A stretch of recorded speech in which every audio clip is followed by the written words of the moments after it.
Matías Tonelier, él es médico especialista en terapia intensiva y cuidados intensivos de Neuquén. ¿Sí?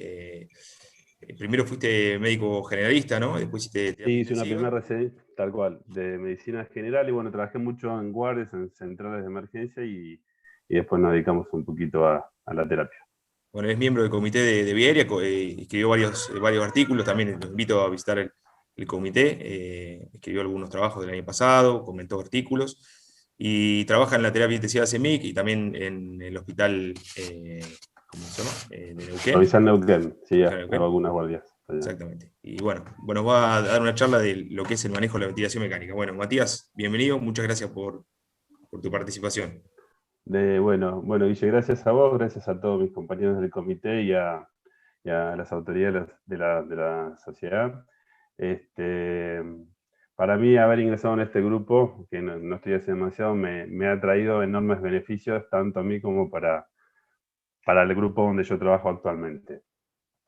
La idea es dar un pantallazo sobre qué hacer con ese paciente que ahí Santiago nos contó cómo tratar las complicaciones post-intubación, y resulta que como nos ha pasado el año pasado, que teníamos que ventilar en sala clínica médica, en la guardia, y de golpe te decían bancame, que te consigo una cama, y resulta que la cama no llegaba nunca, y por ahí tenías tu paciente en el showroom 2 o 3 días o más, depende de las realidades.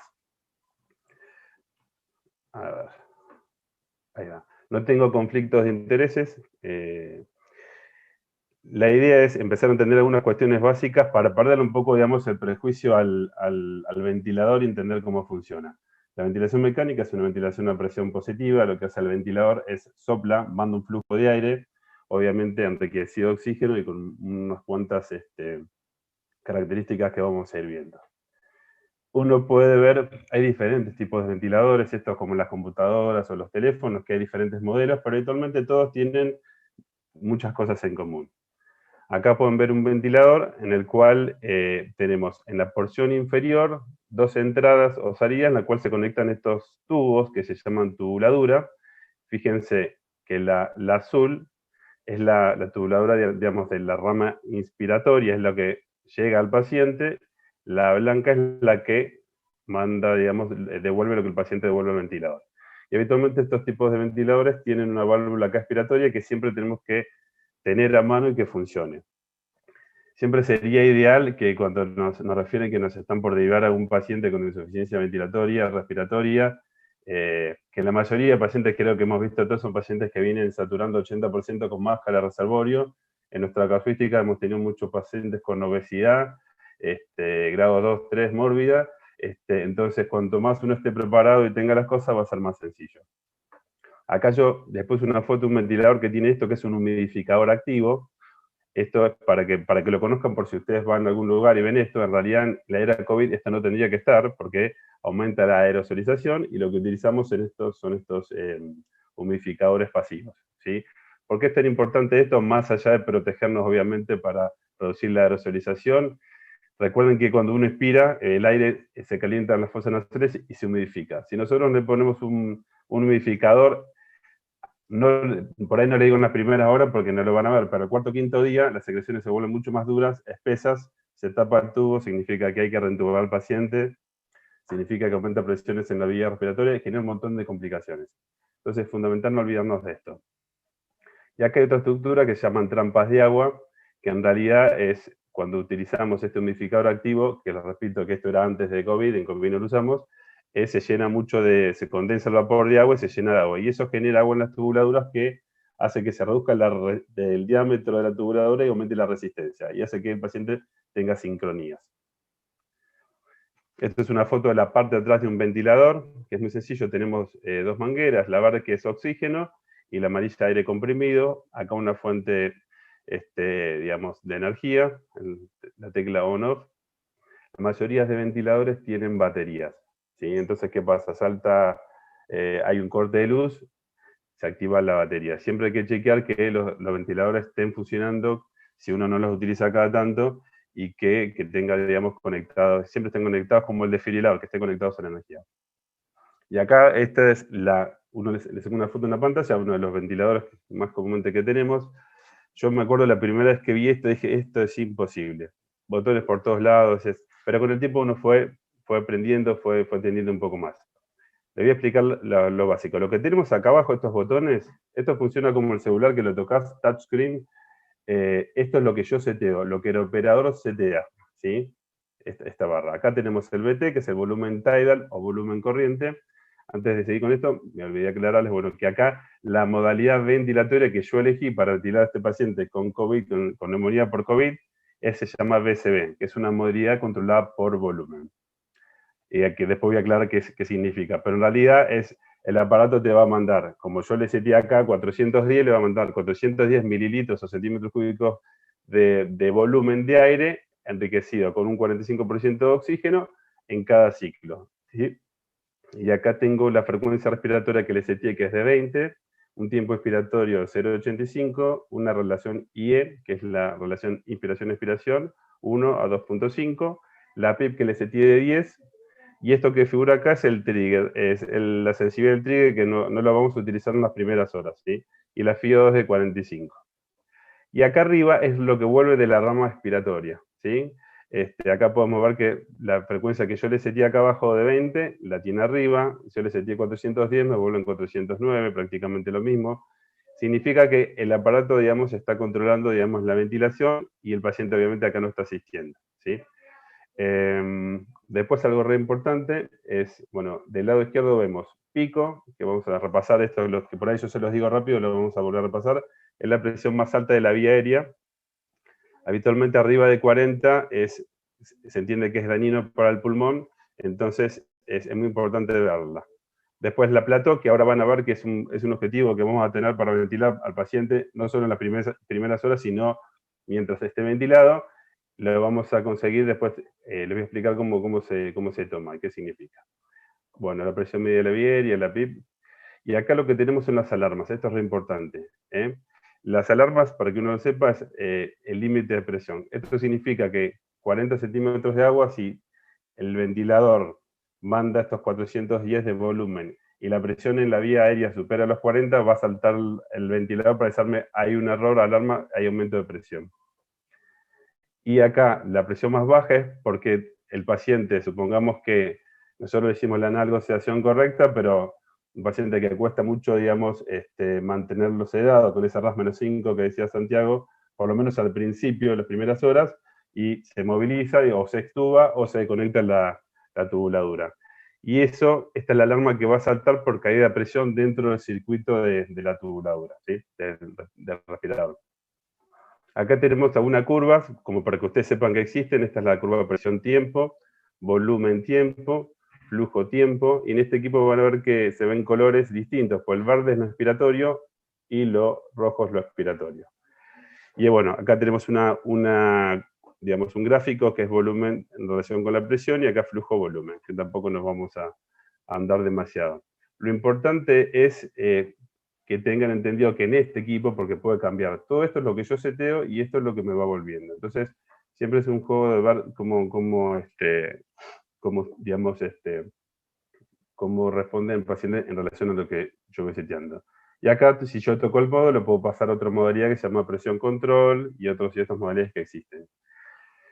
¿Qué es la modalidad que nosotros elegimos habitualmente? Es la controlada por volumen, por la que yo me aseguro que el paciente recibe un volumen determinado durante todo el tiempo y que no hay variaciones en eso, ¿sí? Se llama esto, si uno lo lee en la literatura, cualquier libro de ventilación mecánica, que es la variable independiente. Eso no va a cambiar nunca.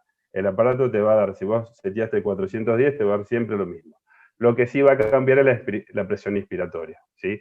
Porque esto depende de las cargas resistivas. Las cargas resistivas es, por ejemplo, si se genera un broncoespasmo, se tapa el tubo por un moco, al paciente muerde el tubo se acoda, todo lo que sea resistencia al flujo tiene que ver con cargas resistivas. Y las cargas elásticas tienen que ver con la distensibilidad o la elasticidad del pulmón, que ahora lo vamos a ver.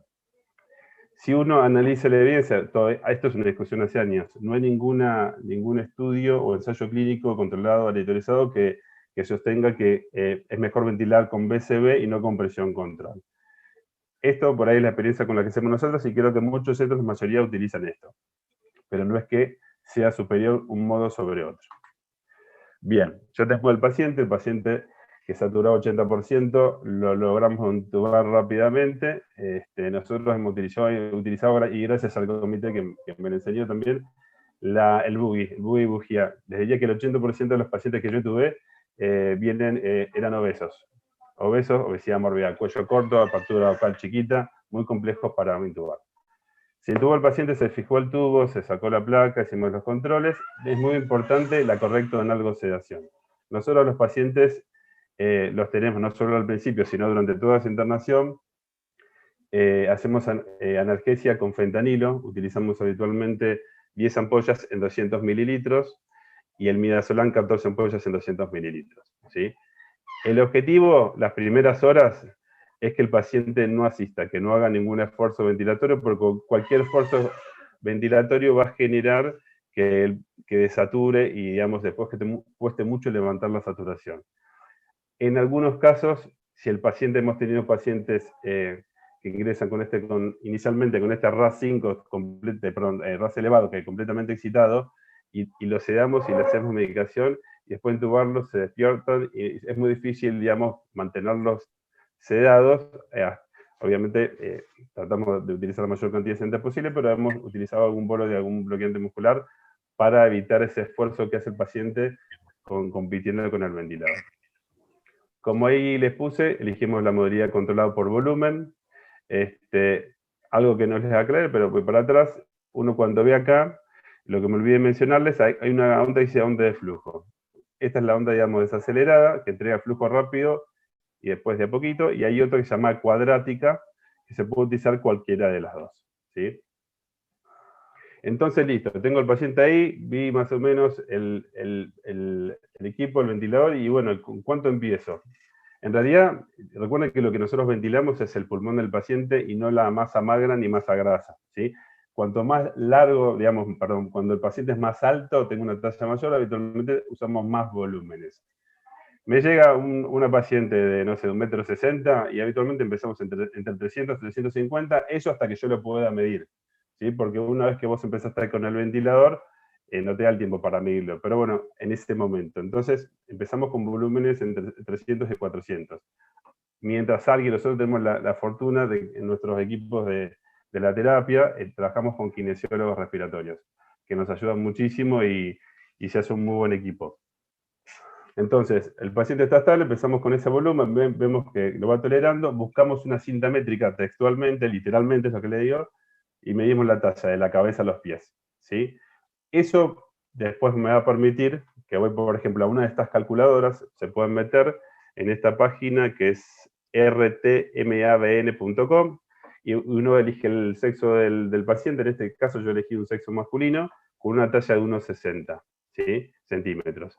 Y acá me tira, bueno, este paciente habría que ventilarlo entre 342 mililitros a 456, ¿sí? ¿Qué es esto? Empezar con BT de 6 a 8 mililitros kilo. Lo más importante de esta charla, más allá de todos los datos que reciben, es paciente con distrés, paciente con distrés por COVID o cualquier tipo de estrés, lo tenemos que ventilar en forma protectiva. Y protectiva significa que tengo que utilizar volúmenes corrientes bajos, que es de 6 a 8 mililitros kilo, ¿sí? Después la frecuencia respiratoria, ¿por qué puse entre 20 y 24? Porque generalmente cuando vos ventilás un paciente con bajos volúmenes, se produce retención de dióxido de carbono. Entonces, una manera de evitar una hipercapnia es aumentar un poco la frecuencia respiratoria, ¿sí? Esto que yo les digo es una tentativa, ¿sí? Es muy difícil hacer una receta de cocina para todo el mundo. Pero la idea es tener algunos parámetros. Por ejemplo, una PIP tiene que ser siempre mayor de 5 más. Que después les voy a explicar por qué. Una FiO2 al 100% habitualmente la ponemos, y una sensibilidad al trigger entre 0,5 a 1 litro minuto.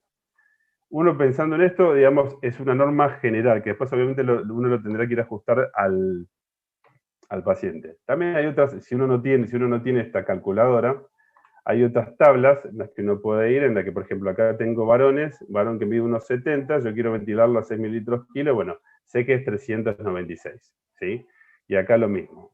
Pero la idea es tomarse ese tiempo, medir al paciente, y nosotros habitualmente lo que hacemos es, cuando estamos en una cinta, esa cinta que utilizamos para poner vendas, esas cintas que pegan fuerte, ponemos los valores del paciente ahí arriba, o hacemos un cartelito con la computadora.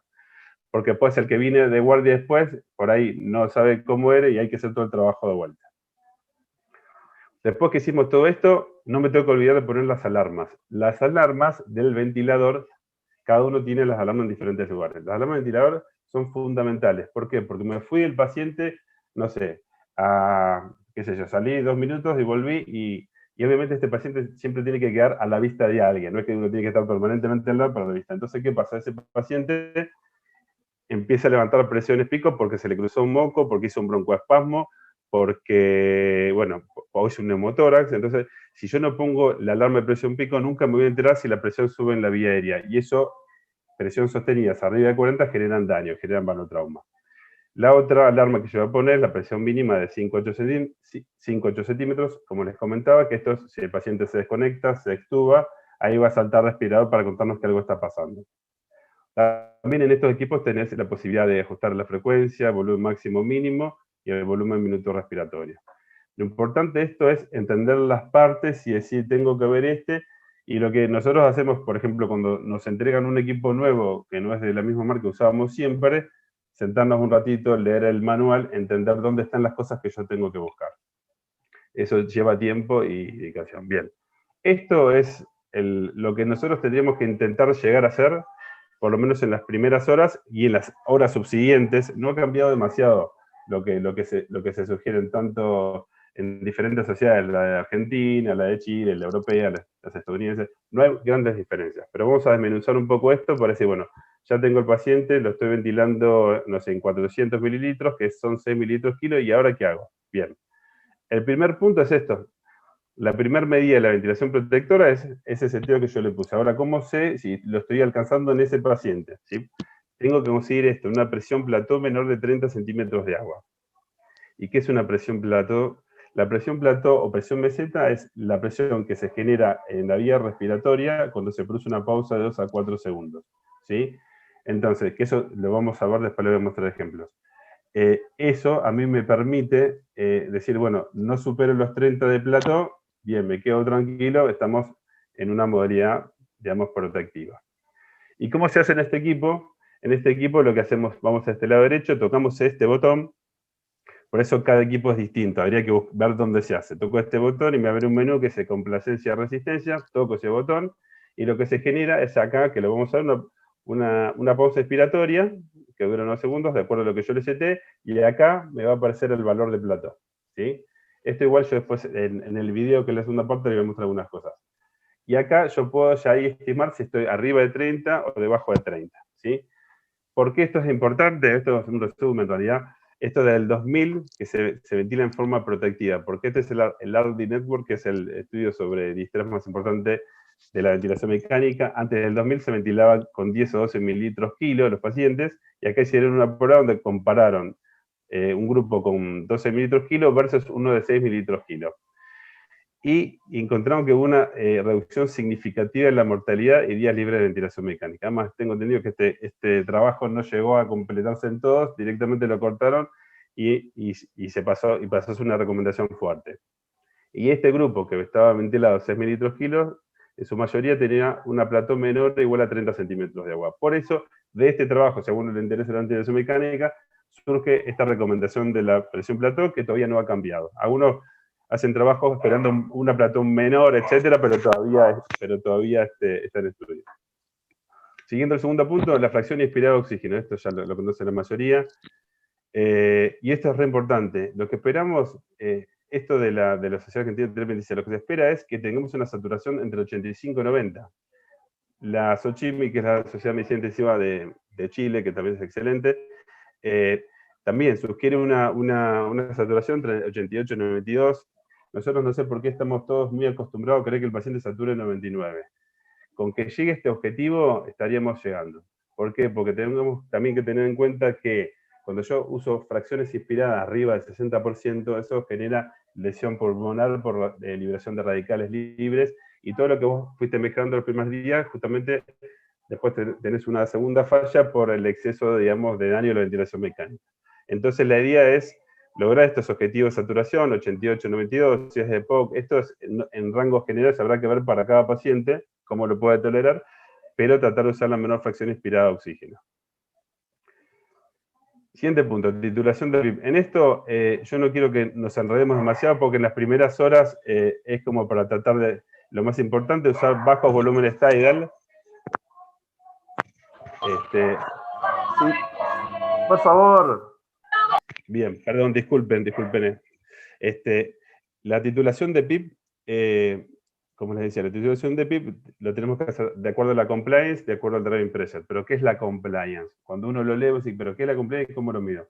La compliance es el grado de distensibilidad de un cuerpo. Cuanto más complaciente es más distensible, es más blando, para explicar de una manera. En un sujeto normal es habitual arriba de 60 mililitros por centímetro de agua, ¿sí?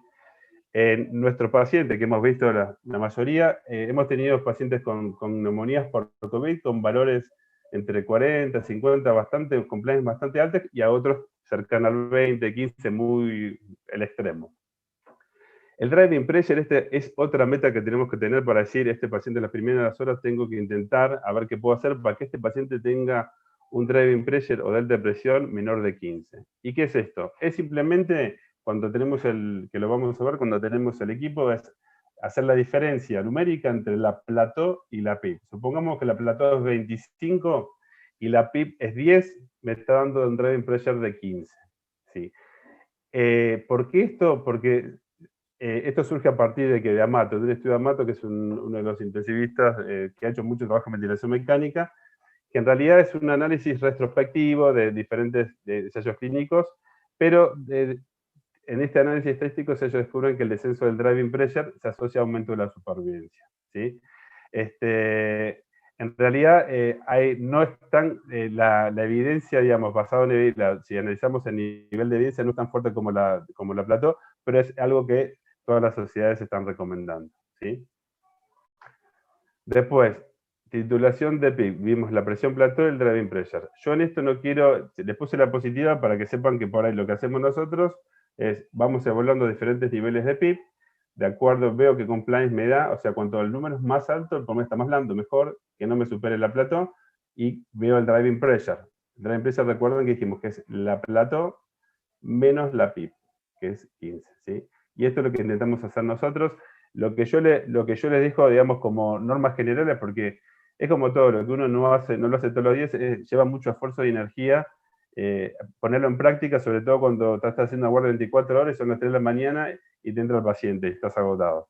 La idea es que los pacientes, los PIP, no tienen que tener menor de 5, y habitualmente nosotros, les diría que el 95% los hemos ventilado entre 5 y 10, ¿sí? Por ahí 8 ha sido el número más elevado, pero entre 5 y 10 estaríamos en una PIP, digamos, moderada, leve, una PIP leve moderada, y con eso la mayoría de casos andaría.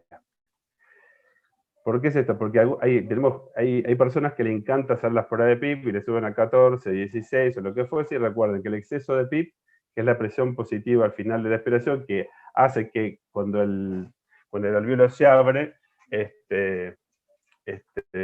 no se vuelve a cerrar, genera sobredistensión. Y el exceso no es gratis, ¿sí? Esto produce daño, produce strain y estrés, y si nosotros le generamos al paciente con la ventilación mecánica daño, que puede ser que lo vamos a ver, esto hace que se liberen mediadores inflamatorios, interleuquina 6, factor de necrosis tumoral alfa, y eso genera una respuesta inflamatoria que después se descontrola y el paciente fallezca por una falla multiorgánica. Por eso es fundamental el volumen tidal bajo. El exceso de PIP también me produce caída de compliance, me produce retención de dióxido de carbono, y recuerden que cuando aumenta la presión dentro del tórax, cae el retorno venoso, por lo que me va a caer el volumen sistólico, el gasto cardíaco, se me va a potenciar al paciente, ¿sí? Entonces, con la PIP tenemos que ser moderados. Bien, hice todo esto, el paciente lo medí, empecé con volumen tidal, un volumen tidal bajo, vi la plató, el driving pressure, le dejé una PIP de 7, 8, de 5, listo, le tengo que hacer unos gases arteriales.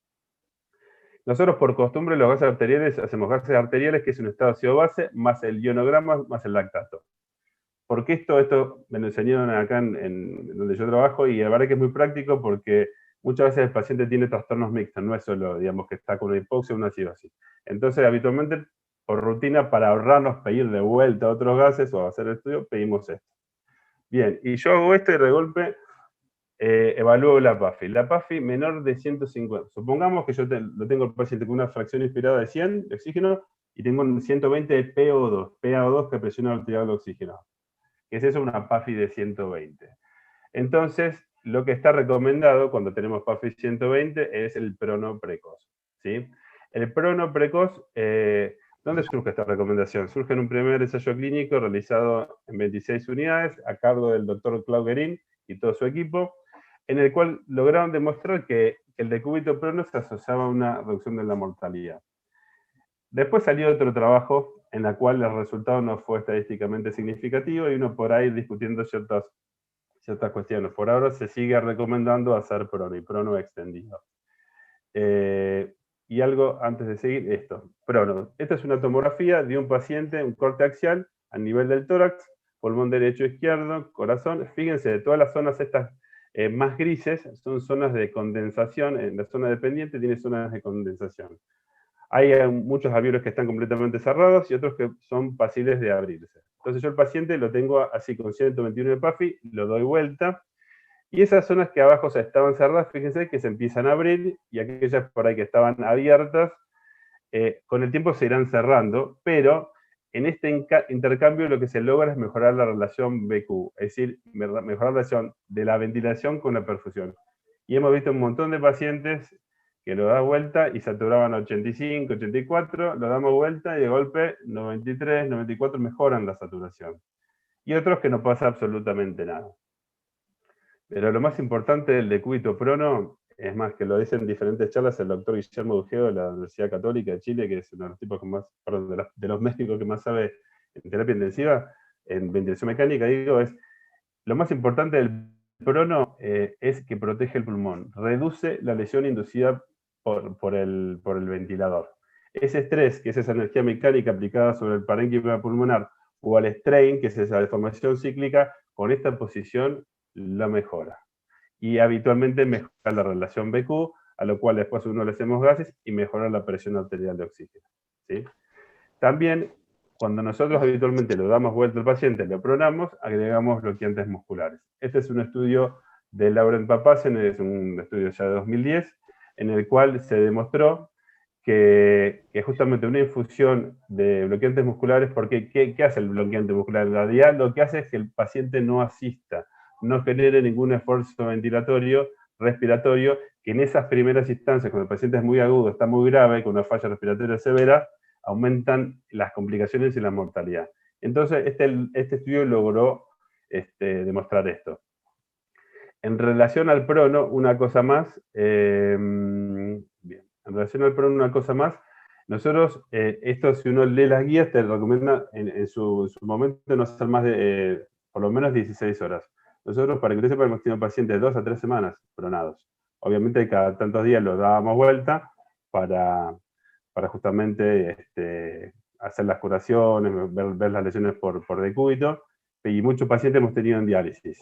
Entonces, genera mucho trabajo para equipo de enfermería, para equipo de kinesiología, para todos en realidad, pero nos hemos llevado grandes sorpresas, pacientes que realmente estaban con hipoxemias refractarias, con PAFIs muy bajas, lograron bajar a sala, salir a sala. Entonces, no tengamos miedo de esto. Lo que sí, obviamente, lo más importante es el tubo, el que esté con el tubo en la cabecera.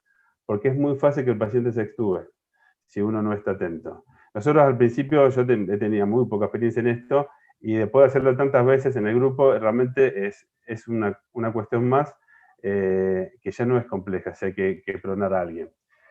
Nosotros lo que hacíamos es, esperamos por lo menos PAFIs arriba de 200 para supinarlo. A veces 150 sabía el caso. No hay un valor de corte que vos te digas, sí, a partir de esto, dale vuelta. En nuestra experiencia, que es pequeña, esperábamos con los pacientes, lo esperábamos por lo menos 2 días, 2 o 3 días, con PAFIs arriba de 200 para supinarlos, porque nos pasaba que si lo damos vuelta con un solo valor, teníamos que repronarlo. Pero esto es lo más importante, hagamos prono, si podemos, obviamente en la guardia, pero esto obviamente para el servicio de emergencia, esto depende obviamente con el equipo que ustedes cuenten. Si no tenemos un equipo y la cantidad que necesitamos, no lo hagan porque es más para complicaciones. Pero si pensamos en el pulmón del paciente, en el paciente siempre va a estar mejor en prono que en supino, más en estos cuadros graves.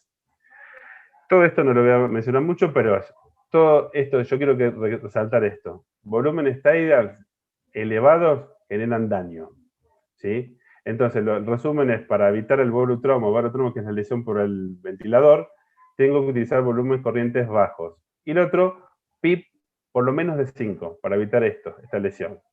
Si nosotros esto no le estamos dando bola, el paciente puede que mejore su PAF y su oxigenación, pero a los 4 o 5 días, por esta lesión que se generó por el pulmón, se liberan citoquinas, como les dije hace un ratito, interleuquina 1, factor de necrosis tumoral alfa, y 6, interleuquina 6, y esto genera muerte a los días siguientes por falla multiorgánica. ¿Sí? Entonces, tenemos que hacer una ventilación donde el pulmón esté protegido. Y otra cosa, y muchas veces cuando ya hicimos todo, es esperar al paciente. Ver qué otra cosa le podemos mejorar. Una cosa que no mencioné son las maniobras de reclutamiento, porque no están indicadas. Las maniobras de reclutamiento son maniobras en las cuales yo le genero altas presiones en la vía aérea por un corto tiempo. La idea es alcanzar una meseta entre 40 y 45 para que me abra el pulmón. Y después le voy bajando la PIP para abrir ese pulmón.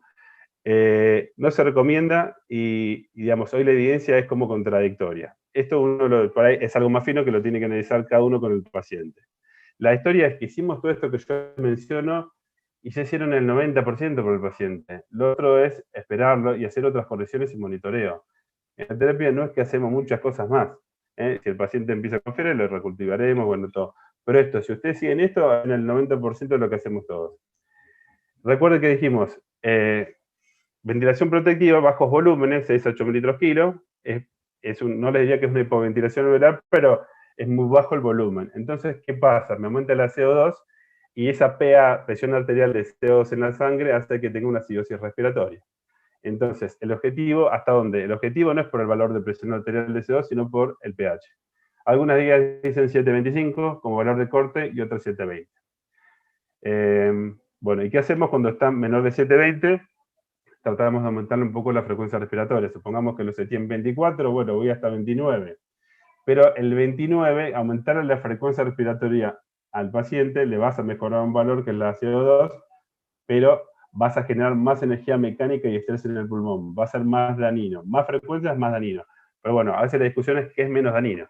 Pero bueno, la idea es que si está en menos de 720, tengo que aumentar o la frecuencia o un poquito el volumen tidal y no llegar a ser protectivo. Eso es algo por ahí más fino para discutir. Pero hay que tener en cuenta que si yo le pongo, seteo a un paciente un ventilador con una frecuencia de 14, me va a caer la presión arterial, perdón, me va a caer el pH porque aumenta la presión arterial de CO2. Nosotros hemos utilizado frecuencias entre 24, 28, máxima 30. Pulmones completamente duros, en la cual tenés que ponerle muy poco volumen. Y esto es otra cosa re importante. Me pasó ir en un lugar que fue a hacer una guardia y había un paciente, y bueno, y resulta que el paciente venía bien los primeros días, el tercer día no venía bien, y cuando vos ves los balances, cuánto líquido le pasamos y cuánto salió, 3.000 litros arriba. Perdón, 3.000 mililitros arriba.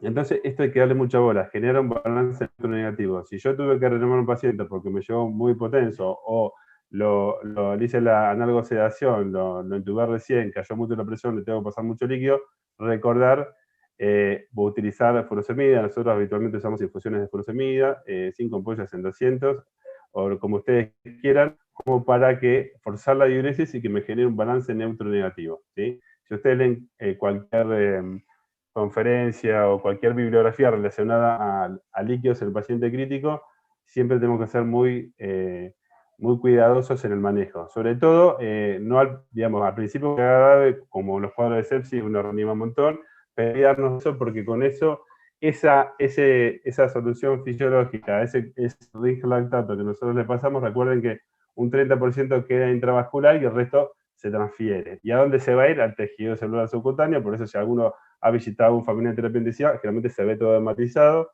y también al pulmón. Y eso hace que caiga la oxigenación. Esto es fundamental, porque si no, el paciente no avanza. Y esto es muy importante y muy práctico, hay que contextualizarlo. Una cosa que te pasa a las 8 de la mañana y otra cosa que te pasa a las 11 de la mañana cuando estuviste atendiendo todo el día, no te da más la cabeza, y te llama el enfermero, venga, que el respirador está sonando, no para de sonar, no sé qué, el paciente está desaturando. Entonces, antes de transformarnos en cerebros y ver cuál es el problema desde la pie de la cama, tenemos que desconectar al paciente. Obviamente, paramos la ventilación, conectamos rápido para tratar de disminuir la aerosolización, y hay que generar la presión positiva con el ambucearlo, ¿sí? Siempre confiado al paciente. Y eso nos va a dar tiempo para que el paciente mejore su saturación, mientras trato de entender qué pasa. Y habitualmente pedimos ayuda. Lo bueno de trabajar en centrales de emergencia, servicio de emergencia, es que no estás vos solo de guardia para todo. Entonces, es más, si tengo un compañero que justo le tocó descansar, agarrá, vení, llamarlo que tengo un problema. Pedamos ayuda. Es mucho laburo en equipo.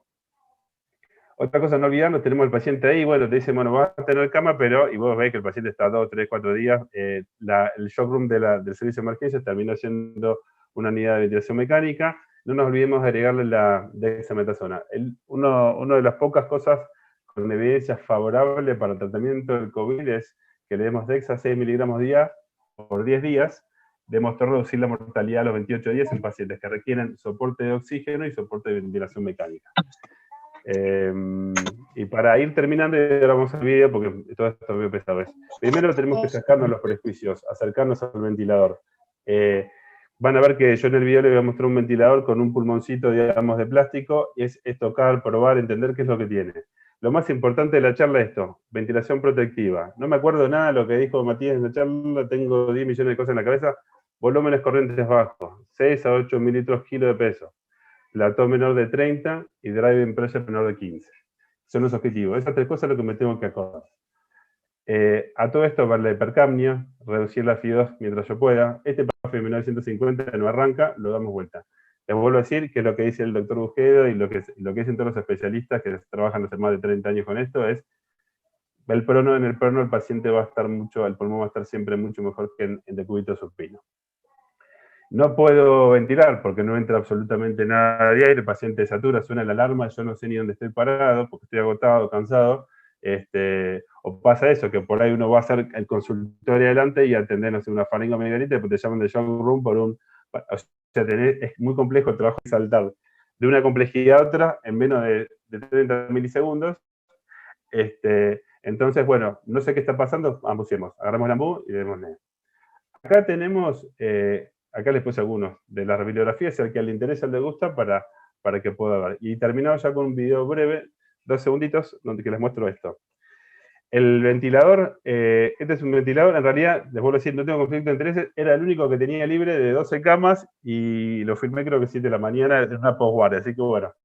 La idea es por lo menos acercarlos y ver las diferentes botones. Este no es el que les mostré antes, entonces vos te querés agarrar la cabeza, me estás mostrando uno que es distinto, pero lo importante es que, más allá que cuando lo trajeron, que yo no lo conocía, me puse 20 minutos a verlos y enseguida ya entendés lo que tiene. Bueno, acá elegimos si es hombre o mujer, si voy a hacer una ventilación invasiva o no invasiva, si puedo salvar la talla barro y si no, nada, bien. Espérame un segundo. Bien. Voy a hacer como algunos adelantos para no aburrirlos. La idea es la siguiente. Esta es la barra de abajo, es la que yo como operador seteo, lo que vimos recién.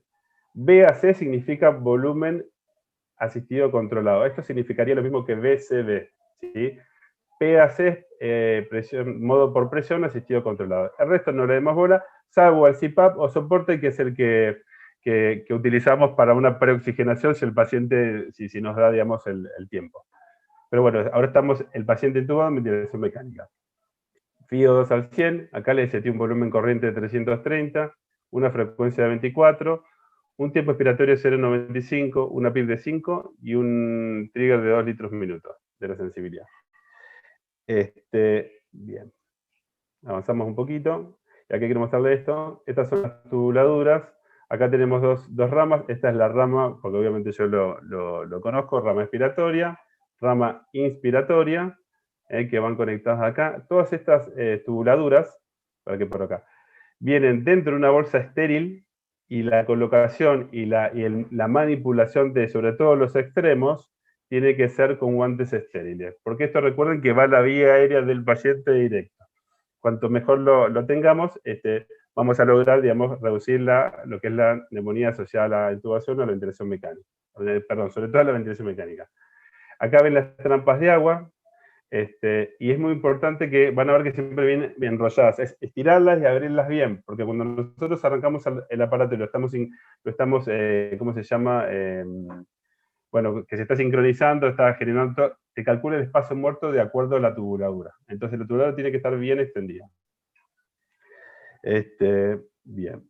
Este equipo tiene la ventaja que tiene, ahí le puse que tiene un solo cable, no tiene los dos de aire comprimido, tiene solo oxígeno y este de aire comprimido no lo utilizamos. Entonces, por ahí es el que hemos utilizado para ventilar en la guardia, ventilar en la sala de clínica, y porque tenés menos requerimiento de cosas.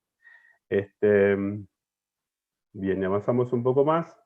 Ya terminamos, así que esto es lo que yo le quería mostrar, es el pulmoncito de plástico que nosotros tenemos. Acá tenemos la I y viene conectado acá. Recuerda que entre el tubo, que estaría acá, y esto, tiene que estar el filtro, digamos, y el humidificador pasivo. Bien, y ahora lo que vamos a hacer es prenderlo. Donde dice iniciar ventilación, ahí está una puntería bárbara, creo que al quinto botonazo anduvo. Bien, bien, ahí va. Arrancó el ventilador. Bien, entonces vamos a ver esto, y voy a decir qué corno es esto, no es igual al otro, pero si nos paramos un segundo, perdón, me fui para atrás, voy de vuelta, toqué otra cosa, es un segundo más. Bien, bien. Ahí vamos de vuelta, fíjense. Curva de presión, tiempo, flujo, tiempo, volumen, tiempo. ¿Qué tengo acá? Es cuestión de animarse a verlo y sacarse prejuicio. Presión pico, esta es la presión que no tiene que superar 40, fíjense ese 40, es la alarma que yo le puse. Bien, esto veme que es volumen minuto. ¿Y qué es volumen minuto? Es el volumen corriente por la frecuencia, que te lo calcula automáticamente. La FI2, bueno, ahora está en 24 porque empieza a leer el aparato. Yo lo puse 330 y espero que me esté devolviendo 330 o por ahí. Bien, 309, ahí me va gustando, va mejorando. Tengo acá la PIP que yo le seteé. Esta es la PIP 5 que yo le seteé, entonces acá tengo, digamos, para evaluar diferentes cuestiones. Y vamos a avanzar un poquito en el video para ver el tema de la plató y todo eso y cómo lo hago por eso les digo, cada aparato es distinto. Ahora toco valores, acá en este equipo, y fíjense, y acá por un segundo. Este equipo directamente te tira cuál es la presión PIB, cuál es la presión meseta, cuál es la PIB que vos le seteaste, el volumen corriente expiratorio, que es el que yo seteé, y el que vuelve. Y lo interesante es que yo con esto, si recuerden, si dijimos meseta menos PIB, es el driving pressure. Yo ya con esto sé que tengo un driving pressure de 16 y tengo una meseta de 21. O sea, no supero los 30. Entonces, mi ventilación protectiva, que es bajo volumen, que es 330, me está condicionando que llego a los valores que necesita, con una frecuencia de 24. Y fíjese, otro dato que te tira este equipo es la compliance estática, esa distensibilidad o capacidad de deformación, de extensibilidad que tiene el pulmón, que en un sujeto normal es de 60, y muchos pacientes que hemos tenido con COVID, con distrés por COVID, o neumonía por COVID, tienen estos valores tan bajos, que significa que son pulmones súper duros. Y ya para terminar lo último, yo agarro el pulmón que tengo y hago una prueba en la cual, primero les muestro cómo se insufla. Fíjense cómo se expande. Bien. Que le está entrando unos 330, que seté ahí, a una frecuencia de 24 aproximadamente, o 26, ese cambió.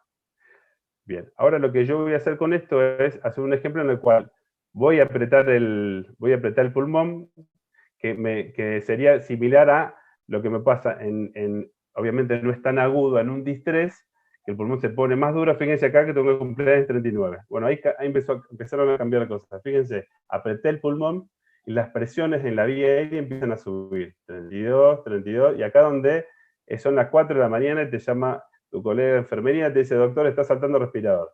Y vos decís, no sé ni qué cosa está pasando. Es en este momento donde vos decís, y el paciente obviamente empieza a saturar, porque si el paciente está estable, uno por ahí tiene un poquito más de tiempo. Desatura el paciente, tenemos que parar y ver qué está pasando. ¿Qué pasó en este caso? Fíjense la presión meseta, se fue, que estaba en 21 a 35. Y acá lo que nos está saltando al ventilador es que no está metiendo volumen, 30. Yo le estoy y acá hay algún problema en el volumen. Y siempre lean digamos, lo que te tira el aparato, ventilación, volumen minuto muy bajo, porque yo estoy apretando con todo, estoy haciendo generando una carga, aumento de una carga elástica a ese mismo volumen. Como no llegó a 40, en realidad, ¿qué pasa? En un pulmón normal, no en un pulmón obviamente de simulación, la presión se te va arriba de 40 enseguida. Entonces lo que empieza a saltar es esto, la alarma de presión. En esto, como es un pulmón, no llega a 40 porque debe tener alguna fuga por ahí. Pero bueno, apreté el pulmón, tengo un pulmón con más líquido duro, y fíjense que las presiones se me dan muy arriba. Entonces la manera de reducir la lesión por aumento de estas presiones es bajarle el volumen, utilizar volumen tidal, protectivo, ¿sí? Este es un ejemplo para algo dinámico. Lo más importante es, esto no pasa tan agudo, no es que pase, salvo que haga una complicación como un hemotórax, un broncoespasmo u otra cosa, que son mucho más agudos. Pero fíjense, ahí lo solté, y fíjense cómo empiezan a bajar las presiones, y cómo la compliance, que es la distensividad del pulmón, empieza a aumentar, que estaba en 1, en 4, sube a 33. Entonces, les digo, esto no es complicado entenderlo. Obviamente que para muchos de nosotros, yo al principio yo lo veía, y obviamente es tiempo hasta que lo vas entendiendo. Pero si entendemos que lo que más importante es la ventilación protectiva, estaríamos haciendo el 90% de todo. Alarmas. Acá fíjense, la alarma esta se te dan 40, como lo vimos ahí. El volumen minuto, máximo 9.1, el menor 2.9. Fíjense que había bajado 2.9, por eso saltó el volumen minuto, lo mismo el volumen corriente. Acá yo no le seté la frecuencia respiratoria. Pero bueno, la idea es dedicarle un tiempo. Esto yo sostengo que el 80%, el 20% del conocimiento te puede rendir un 80% de resultados. Y esto, probándolo, tocándolo, entendiendo cómo funciona, con un pulmoncito así, pueden aprender rápido y perderle el miedo. La conclusión más importante, ya termino con esto, es que lo más importante es ventilar pacientes con bajos volúmenes tidal, una PIB moderada, entre 5 y 10, PAFI menor de 150, prono, bloqueantes musculares, y siempre que necesite pide ayuda. Y si empiezan con presiones muy altas, listo, presiones muy altas, suelta el ventilador, ventilemos con embudo. Nada más, y disculpen lo largo, pero a veces es medio difícil tratar de explicarlo esto, que no se duerman en el camino. Bueno, Matías, bueno, Sí. Excelente la charla. ¿Se escuchó? Yo porque de un momento no Se escuchó perfecto. Un tema bueno, complejo que creo que con mostrando imágenes del respirador, y eso lo hizo mucho más práctico y más entendible, llevándolo al modelo práctico. Quizá es como decís vos, en el lugar donde trabajo, mirar qué respirador tengo y tratar de aplicar tal cual. los conocimientos, quizás verla de vuelta a la charla, o ver los conceptos así clave y fijarse en el respirador que trabaja, en el lugar donde trabajo, porque a veces termina siendo lo mismo, pero a veces están en disposiciones distintas la ubicación, y eso a veces es lo que le hace complejo, tomarse su tiempo, ¿no? Para lo que explicaste recién. Tal cual, La verdad y que perderle, digamos, el miedo, el prejuicio, digamos, acercarte. Es más, lo vas a tener que usar. Es más, si vos entendés que funciona bien, te va a evitar tener a alguien que tiene que estar ventilando con el Lambo, como me pasó 1 o 2 horas en algún lugar, porque no sabíamos usar el ventilador en algún momento. tal cual. Y es eso, perderle el miedo y empezar a ver, a practicar y conocerlo. Bueno, se hizo, ya pasamos las 8:20, la idea es, ya hay muchas preguntas que fuimos tratando de responder. ¿Alguno tiene alguna pregunta en particular con lo que es ventilación mecánica? Aprovechamos que está Doctores, Matías acá. Sí, disculpe la molestia, le hago 2 preguntas que me quedaron de la charla, no quería interrumpir antes. sí, Roberto. Nosotros, bueno, en el servicio de emergencia, ¿no? Nosotros manejamos, bueno, frecuencias respiratorias de 12 a 20, ¿no? En una decía que era, en uno de los últimos, tenía 24. ¿Ya se consideraría una taquipnea? Sí, en realidad, bueno, la definición de taquicardia es universal. El tema es que lo que uno tiene que entender, digamos, que si vos lo ventilás a un paciente con bajos volúmenes de 12 a 20, a la hora, 2 horas vas a tener mucha retención de dióxido de carbono, de presión arterial de CO2. Entonces nos obliga a aumentar un poco la frecuencia, justamente que respire un poco más, porque si no te va a generar daño por caída del pH, ¿sí? Lo ideal es que todos los pacientes ventilen, obviamente, menor de 20 sería lo ideal, pero en estos pacientes, como la cantidad de aire que vos le das en cada ventilación es pequeña para no dañar el pulmón, hace que no puedas lavar la cantidad de dióxido de carbono, y eso puede ser una complicación grave. que se llama acidosis respiratoria, si se combina con otros problemas que tenga el paciente. Perfecto. Y profe, todo lo que sería de lo que serían las secuelas que suelen quedar respiratorias en los pacientes COVID. Por ejemplo, nosotros hemos trasladado algo de neumonía, post-COVID, todo eso. ¿Qué se sabe de tratamiento? Lo mismo No, que en con la realidad dexametasona. mira, lo que está estudiado, por lo menos avalado científicamente hasta el momento, basado en evidencia, es el uso de dexametasona para aumentar la supervivencia. El daño pulmonar es variable. Vos tenés pacientes que tienen, digamos, restitución ad internum, que vuelven a recuperar la función pulmonar, otros que quedan con un proceso fibrótico, se fibrosa el pulmón, y hay partes que no vas a recuperar. Es muy variable. Lo que sí nos quedan los pacientes con mucha debilidad, porque lo tenemos muchos días bajo ventilación mecánica con bloqueantes musculares, y quedan polineuropáticos. O sea, ha puesto un trabajo muy, muy largo de rehabilitación. Bien. Muchas gracias, profe. La verdad que excelente la charla. Me alegro que te haya gustado. Bueno, muchísimas gracias. Los que están presentes hasta el momento, que estuvieron, fue una jornada larga, con mucha, es difícil atender, prestar atención tanto tiempo, a veces uno está acostumbrado No, a lógico. cosas cortas, pero hoy fue una jornada de 2 horas y media y temas muy complejos y con mucha información para los que no Sí, están habituados, pero la verdad que bastante gente se mantuvo en la charla y me parece que es algo positivo sí, y todo material se les va a mandar, recuerdo que se les va a mandar por el mail. Recuerden que para recibir el certificado le vamos a mandar también por mail un cuestionario sencillo, pero van a tener que contestarlo para extender el certificado a los que hicieron el curso. Las charlas se subieron a YouTube, las de la semana pasada, y estas también las vamos a subir individuales para que las puedan ver también a la página del comité y van a estar en el canal de YouTube que les vamos a compartir por el chat y por el mail. ¿Sí?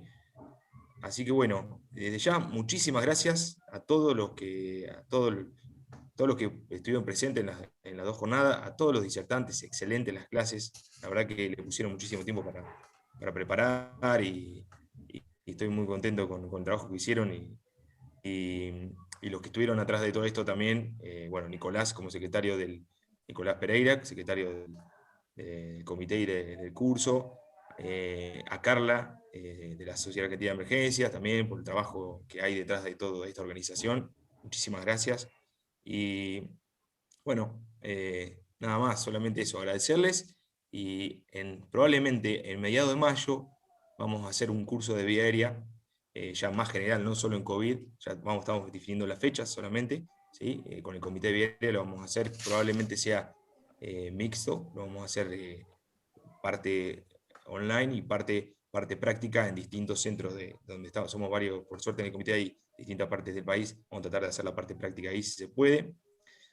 Bueno, les llegará la información en su momento. Recuerdo a los que son enfermeros que también están escuchando acá que hay un curso de emergencias para enfermería que empieza ya el mes que viene. Son varios módulos. El primer módulo es de vía aérea, así que también vamos a estar participando de ese lugar. Y bueno, nada más, que estamos abiertos a todas las consultas y lo que les parezca que puedan aportar también. Así que bueno,